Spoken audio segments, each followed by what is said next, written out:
Assalamualaikum kepada Dr. Biti Salwana dan rakan kelas sekalian.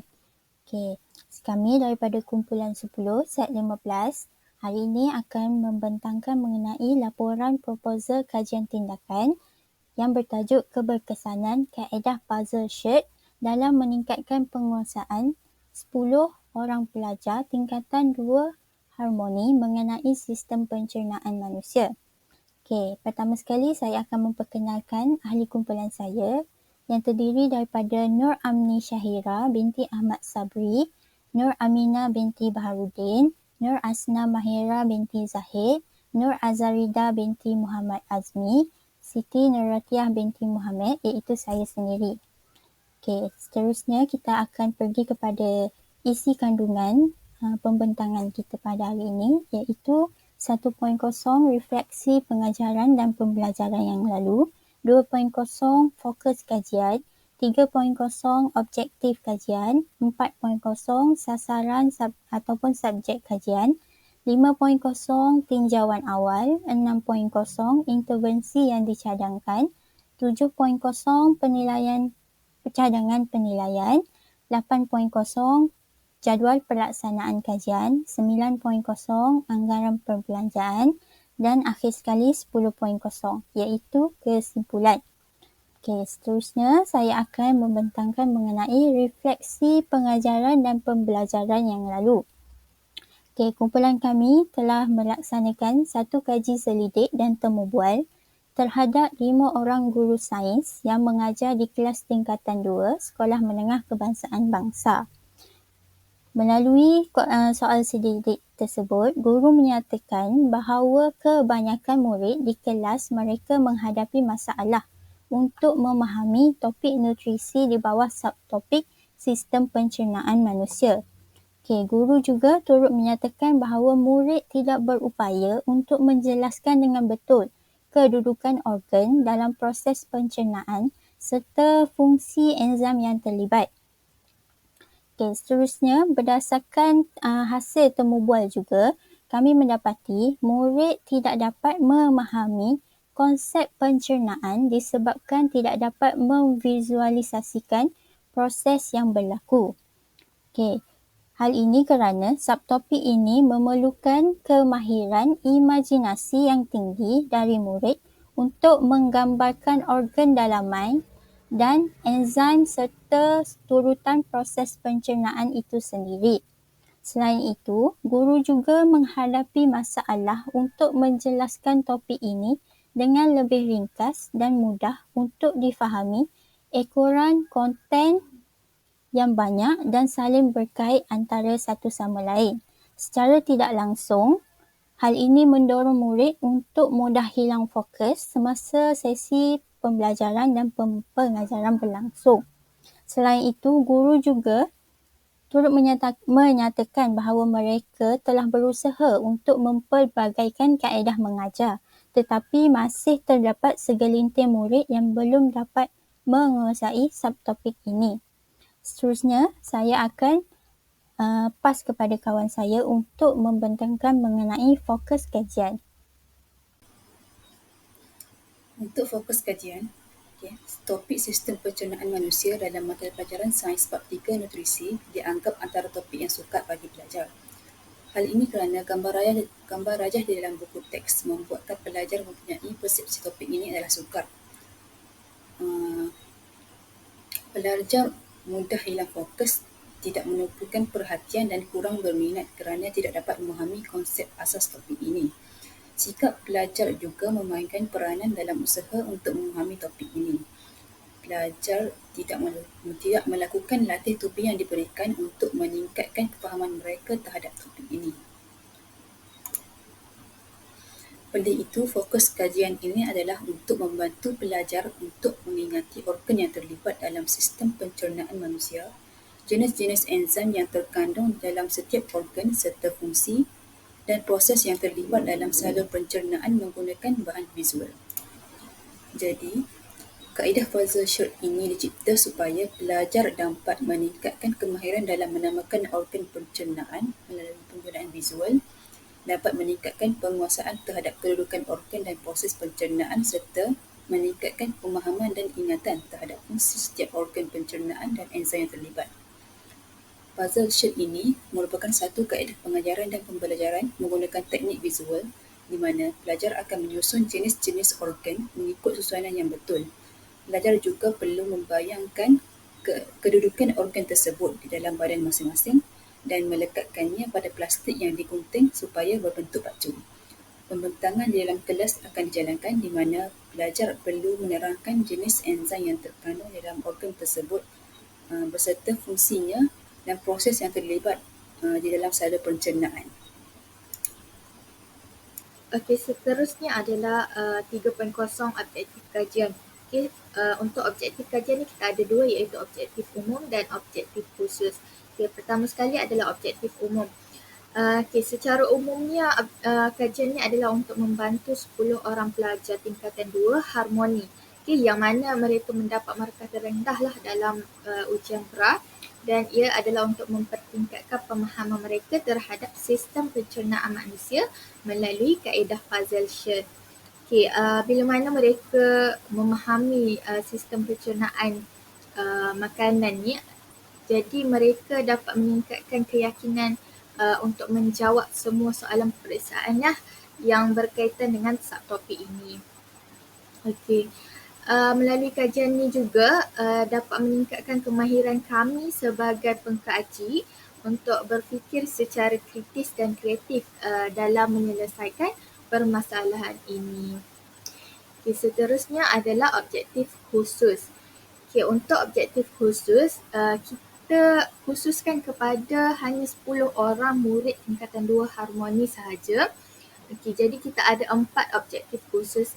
Yang pertama adalah untuk supaya mereka dapat menamakan 8 organ dalam salur pencernaan dan 3 organ lain yang bukan dalam salur pencernaan tetapi membantu proses pencernaan makanan melalui penggunaan pengajaran dan pembelajaran visual, iaitu kaedah puzzle sheet tadi.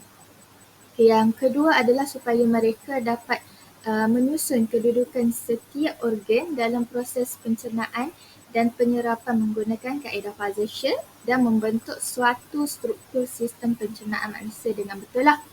Okey, yang ketiga adalah supaya mereka dapat menerangkan fungsi atau proses yang berlaku dalam setiap organ pencernaan serta enzim yang terlibat dalam melalui aktiviti pembentangan puzzle sheet inilah. Okey, dan terakhir adalah supaya mereka dapat lulus dengan cemerlang dalam ujian pos yang akan dijalankan selepas aktiviti puzzle sheet dilaksanakan. Baiklah, sekarang kita pergi kepada poin 4.0 iaitu sasaran kajian. Kajian ini mensasarkan 10 orang murid tingkatan 2 harmoni. Pelajar ini terdiri daripada pelajar sekolah menengah kebangsaan bangsa, wilayah Persekutuan Kuala Lumpur. Kajian ini melibatkan murid yang terdiri daripada 6 orang murid lelaki dan 4 orang murid perempuan. Seterusnya, saya akan membentangkan tentang tinjauan awal yang telah dijalankan oleh kumpulan kami. Bagi melaksanakan kajian ini, kumpulan kami menggunakan model kajian Chemis dan McTaggart 1988. Berdasarkan rajah yang telah dilampirkan, dapat dilihat bahawa model kajian yang dicadangkan oleh Chemis dan McTaggart ini melibatkan 4 fasa, iaitu pemerhatian masalah atau isu, refleksi, perancangan dan tindakan. Semasa proses tinjauan awal, kumpulan kami memilih 3 kaedah iaitu pemerhatian. Pemerhatian dilakukan terhadap tingkah laku pembelajaran pelajar-pelajar di dalam kelas semasa pembelajaran dilaksanakan. Tujuannya untuk mengenal pasti sikap belajar mereka. Adakah pelajar menunjukkan minat, memberi fokus dan perhatian terhadap topik sistem pencernaan manusia, bagaimana mereka memberi tindak balas terhadap pengajaran guru, sama ada melalui latihan perbincangan, menjawab soalan-soalan berbentuk objektif ataupun subjektif. Seterusnya, soalan ujian, ujian pra dan pos. 2 set soalan ujian iaitu ujian pra sebelum intervensi dan ujian pos selepas intervensi diberikan kepada pelajar-pelajar tingkatan 2 harmoni. Ujian pra dan pos ini mengandungi 10 soalan objektif dan 10 soalan subjektif. Kedua-dua ujian menggunakan set soalan yang sama. Tujuan ujian pra dan pos ini dijalankan adalah untuk melihat pencapaian pelajar bagi kedua-dua ujian tersebut. Seterusnya, temu bual. Temu bual digunakan untuk memahami mengapa pelajar kajian tindakan ini menunjukkan perlakuan atau sikap tertentu seperti minat, perasaan, pengetahuan, pendapat atau pemahaman mereka tentang pengajaran dan pembelajaran yang dilalui. Tujuan kaedah ini dijalankan adalah supaya kami dapat mengenal pasti tahap kefahaman pelajar berkaitan topik nutrisi pada peringkat awal. Analisis pemerhatian. Pemerhatian dibuat sebelum dan selepas intervensi dan dicatat dalam borang.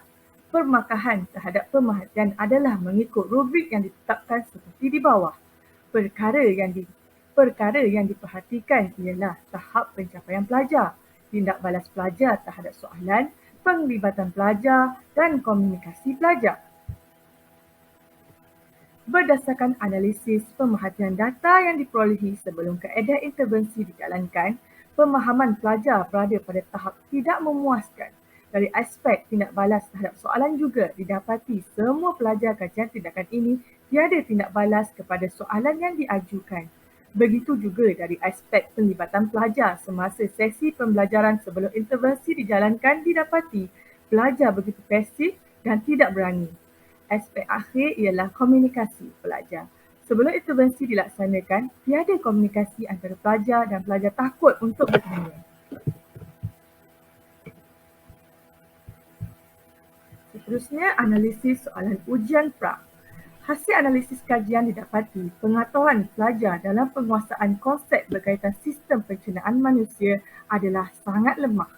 Berikut ialah pencapaian ujian pra bagi soalan objektif yang diperolehi sebelum kaedah intervensi dijalankan, iaitu rekod pencapaian 10 orang pelajar yang terlibat dalam kajian tindakan ini. Seterusnya, keputusan ujian pra soalan subjektif. Maka pelajar kajian tindakan ini sangat membimbangkan.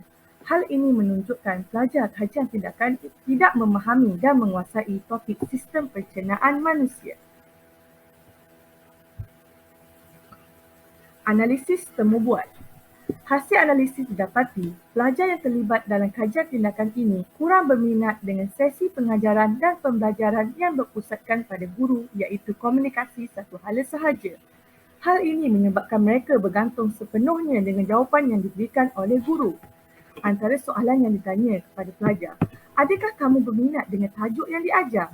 Antara jawapan yang diperolehi, saya tidak berminat cikgu, tajuk ini susah cikgu, mengantuklah cikgu, bosan dan sebagainya. Berikut merupakan soalan temu bual yang akan ditanyakan kepada pelajar kajian tindakan ini sebelum intervensi dijalankan. Ini merupakan 5 soalan yang disediakan oleh kami. Soalan pertama, adakah kamu berminat dengan tajuk yang diajar? Seterusnya, adakah kamu lebih suka belajar subjek lain daripada sains? Adakah kamu berasa topik ini senang dipahami? Adakah kamu berasa seronok membuat aktiviti berkumpulan bersama-sama? Dan terakhir, kamu berasa bosan semasa sesi mata pelajaran sains? Seterusnya, dapatan tinjauan awal. Kami melakukan pemerhatian dan hasilnya direkod. Apakah latar belakang pelajar ini?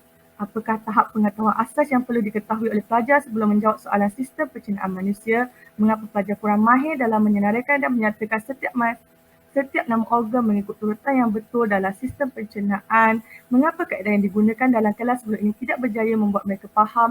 Mengapa pelajar menghadapi masalah untuk mengenal pasti peranan atau fungsi yang dilakukan oleh organ yang terlibat? Mengapa saya tidak dapat menarik minat pelajar untuk memahami topik sistem pencernaan manusia, dan apa yang perlu saya buat untuk menarik minat pelajar? Seterusnya adalah intervensi yang dicadangkan. Dalam kajian ini, kami bercadang untuk menggunakan kaedah puzzle shape. Kami menggunakan nama puzzle shape kerana aktiviti tersebut seperti melakukan puzzle lah. Di mana pelajar perlu menyusun dan melekatkan gambar rajah organ-organ yang terlibat dalam salur pencernaan pada baju yang diperbuat daripada plastik. So, baju tersebut pun pelajar perlu buat sendiri. Okey, seterusnya kami menggunakan teori kecerdasan pelbagai iaitu kecerdasan visual bagi menarik perhatian pelajar untuk belajar tentang sistem pencernaan manusia inilah. Okey, di mana kecerdasan visual ni ialah kebolehan pelajar untuk berfikir secara gambaran, imej, bentuk dan corak. Okey, melalui kaedah ini, pelajar mampu membentuk model secara visual. Seterusnya, untuk aktiviti interversi yang akan dilaksanakan, untuk langkah yang pertama, guru akan menerangkan kepada pelajar bagaimana kaedah puzzle sheet ini dilaksanakan. Guru akan menunjukkan kesemua bahan yang akan digunakan seperti gambar rajah sistem pencernaan, plastik hitam, gunting, selotip dan pensel warna. Seterusnya, guru akan membahagikan pelajar dalam kumpulan secara berpasangan.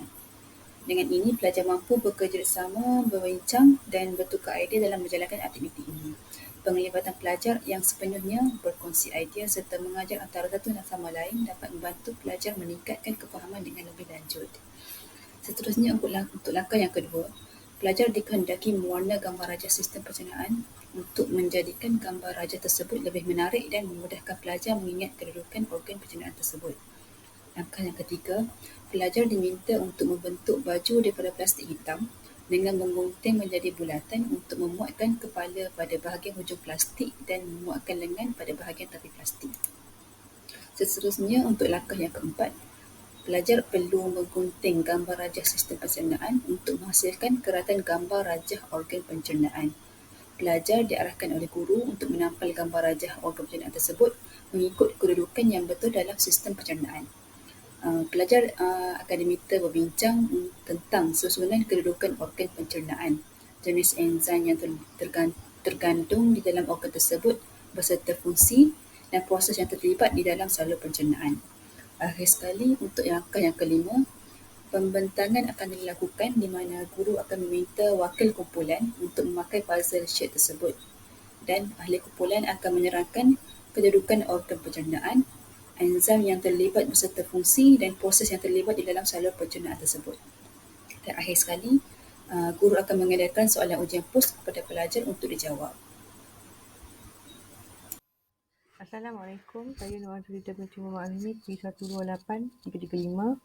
Saya akan bentangkan bab seterusnya iaitu 7.0 cadangan penilaian. Seperti kita ketahui, cadangan penilaian terlibat kita ada 4. Pertama adalah pelaksanaan ujian pra dan pos. Ujian pra ni kita akan jalankan sebelum kita jalankan teknik interversi iaitu puzzle sheet. Ujian pra ni berfungsi untuk mengukur tahap pengetahuan asal belajar dan juga kita boleh faham perspektif mereka. Ujian pra ni bentuk dia dalam berbagai cara. Contoh dapat lihat adalah subjektif dan juga objektif. Hasil ujian pra ni dia dapat bagi gambaran awal tentang pengetahuan dan pemahaman awal pelajar. Keduanya adalah ujian pos. Ujian pos ni kita akan jalankan selepas mereka menjalani kaedah intervensi lah. Kita mesti jalankan dalam aktiviti intervensi. Ujian pos ni dia berfungsi untuk mengukur sejauh mana kefahaman pelajar yang terlibat. Hasil yang kita dapati daripada ujian pos kita boleh membandingkan dengan tahap pengetahuan awal pelajar. Hasil ujian pos ni dia akan berikan gambaran kepada guru mengenai keberkesanan kaedah intervensi di mana tahap pemahaman dapat dinilai. Kedua-dua ujian pra dan pos ni dia akan memberikan data yang berguna untuk dianalisis. Tahap peningkatan pemahaman pelajar dalam topik sistem pencernaan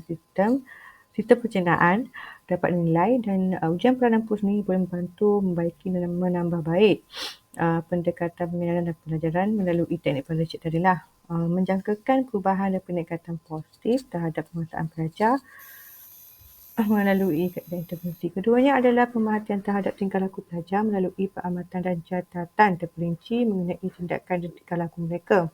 Ia melibatkan 10 orang pelajar tingkatan 2 harmoni SMK Bangsa dan dipilih untuk dijadikan subjek sasaran. Kita akan perhati kesediaan mereka dalam mengambil bahagian dalam aktiviti slot puzzle sheet ni. Kita akan tengok semangat dan mereka dalam mengambil bahagian dalam aktiviti tersebut ataupun sikap pasif kita akan nilai sama ada dia pasif atau aktif.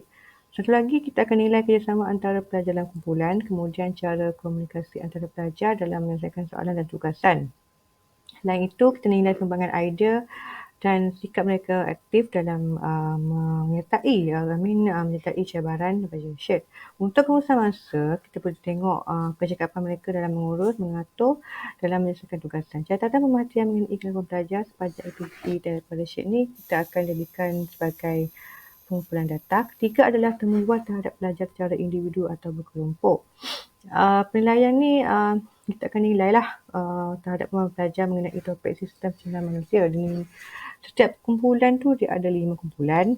Setiap kumpulan ada 2 orang. Okey, temubual secara individu atau berkelompok ni, kalau secara individu, guru akan dapat maklumat daripada mereka sendirilah mengenai kefahaman kefahaman topik yang diajari tadi. Perbincangan pula kita akan nilai pandangan dan pengalaman yang mereka kongsi dalam ahli kumpulan tersebut yang berbeza dan mendorong mereka untuk berfikir secara kreatif dan kritis. Maklum balas daripada pelajar, membantu guru kita nilai tahap. Kita akan nilai tahap kemahiran pelajar tentang topik yang telah diajarkan, iaitu sistem pencernaan manusia. Segala dapatan temubual ini akan dicatat oleh guru. Langkah penting bagi penilaian tahap berkesanan teknik pada sheet ni, guru akan menilai kejayaan teknik tadi dan mereka juga akan boleh jadikan teknik belajar ini sebagai panduan dan pedoman untuk tingkatkan pelaksanaan pada sheet di masa hadapan dengan menambahkan dan merancang langkah-langkah yang lebih inovasi atau kreatif. Keempat, penilaian terhadap kepuasan diri pelajar. Sini tujuan dia kita nak tengok peningkatan kemampuan mereka dalam mata pelajaran sains. Satu lagi, kita nak nilai kepuasan diri mereka terhadap aktiviti intervensi yang bersifat inovatif iaitu fellowship. Dua kaedah ni kita nilai punya kepuasan ni pada pengamatan dan juga penilaian produk. Pengamatan, guru akan nilai tahap kemahiran tingkah laku mengenai mereka semasa menjalankan aktiviti. Sini kita akan dapat gambaran jelas mengenai kepuasan mereka. Penilaian produk ni kita akan nilai melalui penyusunan organ sistem pencernaan manusia dengan betul dan tepatlah ikut urutan. Tahap ketepatan semua organ dalam melaksanakan tugas teknik leadership. Melalui dua-dua kaedah ni, pengamatan penilaian produk ni kita akan dapat gambaran komprehensif mengenai kefahaman dan kepuasan pelajar tentang teknik leadership. Dalam balas ni, kita akan dapat memperbaiki, menyempurnakan teknik menjadi lebih baik pada masa hadapan. Okey, empat penilaian tersebut tadi, kita akan dapat peroleh pemahaman yang komprehensif tentang cara intervensi yang diajar mengenai sistem pencernaan manusia melalui teknik leadership. Seterusnya adalah jadual pelaksanaan kajian.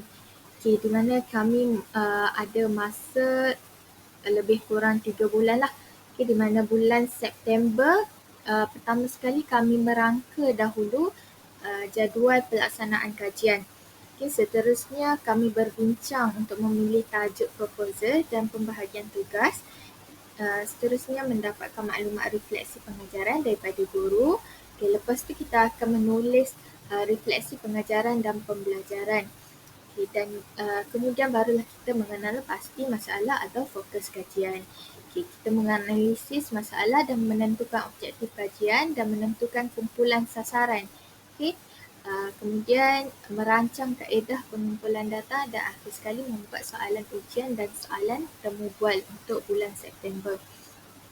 Kemudian untuk bulan Oktober kami mendapatkan data markah ujian dan jawapan temubual melalui Google Form. Kemudian kami menganalisis dan menulis tinjauan awal. Kami merancang aktiviti intervensi dan menulis tindakan atau aktiviti intervensi secara terperincilah dalam laporan.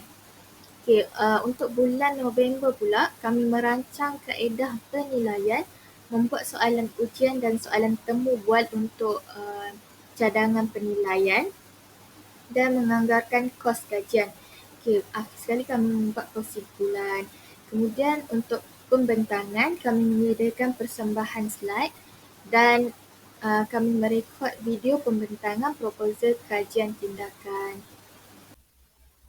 Baiklah, seterusnya kita pergi kepada anggaran perbelanjaan. Seperti yang kita tahu, anggaran perbelanjaan ini adalah berdasarkan bahan bantu mengajar ataupun BBM yang akan digunakan semasa intervensi ini dijalankan. Okey, bahan yang pertama adalah plastik hitam yang memberi jumlah sebanyak RM1, gunting berjumlah RM6, pita pelekat berjumlah RM4, pensel warna ataupun krayon yang berjumlah RM12 dan yang terakhir adalah kertas A4 yang berjumlah RM7.50. Jadi, untuk menjalankan intervensi ini hanya RM30.50 diperlukan. Okey, kita akan masuk dengan kesimpulan. Kesimpulannya di sini, berdasarkan analisis pemerhatian yang kita dapat lihat melalui analisis pemerhatian ujian dan pembuat, kita boleh simpulkan skor pemerhatian menunjukkan 10 orang pelajar tersebut berada pada skor 1. Dia bermaksud mereka tidak melibatkan diri, tiada komunikasi, tidak bertindak balas dengan soal jawab guna memastikan pencapaian yang kurang memuaskan. Ini berlaku sebelum kaedah intervensi diperkenalkan. Daftar analisis pemerhatian ini menunjukkan 10 orang pelajar tingkatan 2 harmoni berada tahap yang kurang memuaskan dan sangat lemah. Dulu soal jawab, saja tidak memberikan tindak balas terhadap soalan yang diajukan. Aspek pelibatan, belajar menjadi pasif dan tidak berani untuk melibatkan dan menyertai dalam suatu perbincangan. Aspek komunikasi di sini dapat diperhatikan tak wujud komunikasi dua hala di antara guru dan mereka sebab mereka takut nak ajukan pertanyaan. Dan seterusnya analisis ujian pra soalan objektif dan subjektif. Ada dua soalan. Kedua-dua ujian yang dijalankan menunjukkan keputusan yang sama, di mana skor paling tinggi adalah 4 markah dan skor yang paling rendah adalah 1 markah. Hal ini menunjukkan subjek seseorang tidak menguasai dan kurang memahami topik tersebut, iaitu topik sistem pencernaan manusia lah. Analisis tembual guru yang mengajar subjek sains itu disimpulkan bahawa subjek sasaran kurang berminat dengan topik yang diajarkan, kurang susah dihafal, dipahami dan juga perasaan bosan mengantuk.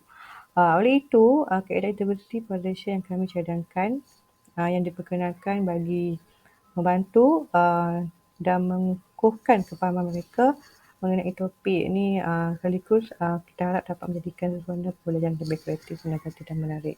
Sekian, terima kasih.